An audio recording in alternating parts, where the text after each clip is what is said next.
ہم نے کہا بہرائچ والو ہوش کی دوا کرنا، کم سے کم اتنا تو ہونا چاہیے صاحب کہ جس ولی کا قل ہو رہا ہے، جس ولی کے نام کا عرس ہو رہا ہے،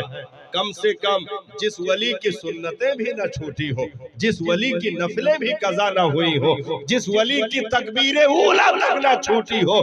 ارے حضرت قطب الدین بختیار نے ارشاد فرمایا میرے جنازے کی نماز وہ پڑھائے گا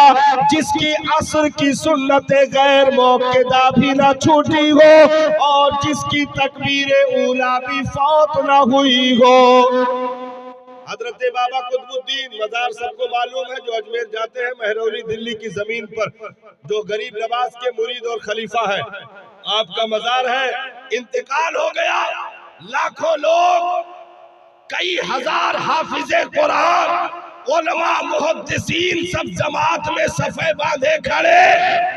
لیکن اعلان ہو رہا مصلی پر کوئی موجود نہیں۔ بھائی کہا جا رہا جو اس خوبی کا مالک ہو وہ مصلی پر آ جائے، گھنٹوں اعلان ہوتا رہا کوئی نہ آیا۔ اچانک ایک صاحب سر پہ رومال ڈالے ہوئے، چہرہ ہلکا ڈھکے ہوئے مصلی پر آگے بڑھ گئے، جا کر جنازے کی نماز پڑھائی، اور جب جنازے کی نماز ہو گئی تو اب پیچھے سے آواز آئی، یارا کم سے کم ہی تو بتا دو کہ میرے پیر کا جنازہ کس نے پڑھایا،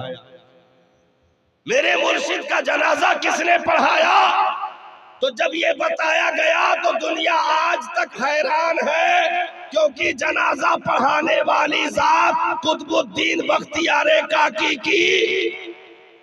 ہندوستان کا شہنشاہ سلطان شمس الدین التمش کی ذات ہے، جس نے حضرت قطب الدین کے جنازے کی نماز پڑھائی، جس کی زندگی میں تکبیر اولا تک فوت نہ ہوئی ہو۔ تو اگر دین میں اپنے آپ کو نوکر سمجھو گے